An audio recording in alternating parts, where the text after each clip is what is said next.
রূপসী বাংলার কবি, প্রকৃতির কবি জীবনানন্দ দাশ।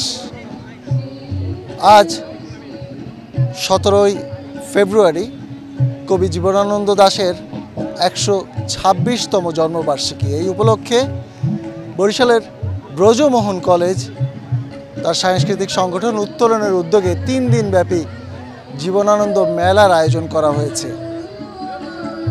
এই কলেজে একসময় তিনি অধ্যয়ন করেছেন অধ্যাপনা।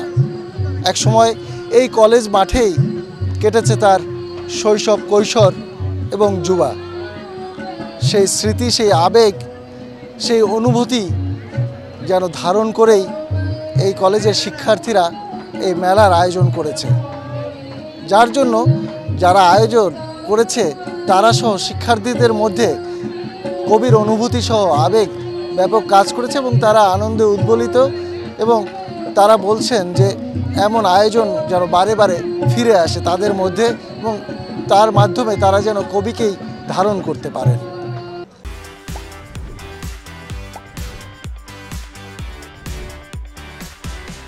আমরা প্রতি বছরই কবিকে নিয়ে 3 দিনের মেলা করে থাকি। এবছরও আয়োজন করেছি এবং ক্রম ধারাবাহিকতায় এই জীবনানন্দকে ফুটিয়ে তোলার জন্য আমাদের এই মেলা ক্রম ধারাবাহিকতা চলবে। আমরা তো সারা বছর অপেক্ষা করে থাকি, আমরা সারা বছর এই মেলাটা প্রতি বছর করে থাকি মেলাটা। তো প্রথম দিনে আমরা ব্যাপক সাড়া পাচ্ছি এবং আমাদের আশা যে আমরা এটা ভালোভাবেই শেষ করতে পারবো, সম্পন্ন করতে পারবো এবং উত্তরণ সবসময় শুদ্ধ সংস্কৃতি চর্চা করে। তো তারই ধারাবাহিকতায় আমরা এবার 8মবারের ন্যায় জীবনানন্দ মেলা উদযাপন করছি। এখানে প্রথম আর কি মেলা, তো সেই হিসেবে দেখা যায় যে বই দেখতেছি, আর আমার বই পড়তেও খারাপ লাগে না, ভালোই লাগে। আর জীবনানন্দ দাশের বই তো কথাই নেই, তার বিশেষ করে বনলতা সেন যে কাব্যগ্রন্থটা আছে ওইটা খুবই সুন্দর একটি কাব্যগ্রন্থ।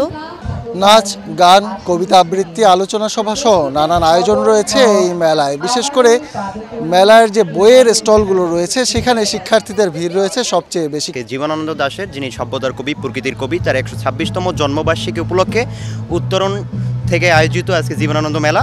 সেখানে আমরা স্টুডেন্ট, আমরা এক হয়ে যে মেলায় আমাদের বিভিন্ন বই সামগ্রী তুলে ধরেছি।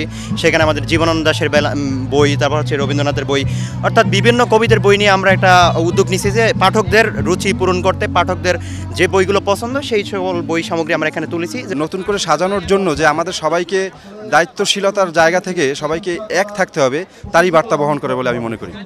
আমাদের প্রচেষ্টাটা হচ্ছে জীবনানন্দ শুধু এক শ্রেণীর জন্য কবি না, তিনি সর্বসাধারণের মাঝে তাকে পৌঁছানোর জন্যই মূলত মেলাটির আয়োজন করি।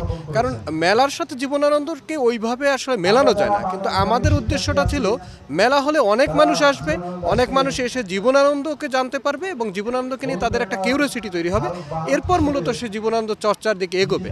সাধারণ মানুষের মধ্যে যে জীবনানন্দের নামটা এখানে উচ্চারণ হচ্ছে, যেসব আবৃত্তি হচ্ছে, নৃত্য হচ্ছে, সেগুলোর মাধ্যমে মূলত আমরা এই সাধারণ মানুষের মধ্যে এটাকে ছড়াতে পেরেছি।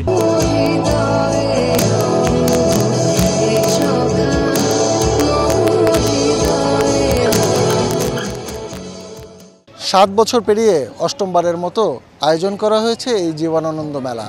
আয়োজকরা জানিয়েছেন সাধারণ মানুষের মাঝে জীবনানন্দকে ছড়িয়ে দেওয়ার জন্যই তাদের এই কার্যক্রম। আবার আসিব ফিরে ধানসিঁড়িটির তীরে, এই বাংলায় জীবনানন্দ দাশ আবারও ফিরে আসবেন, হয়তো মানুষ নয়, শঙ্খ, চিল, শালিখের বেশে। সেই পর্যন্ত অপেক্ষায়।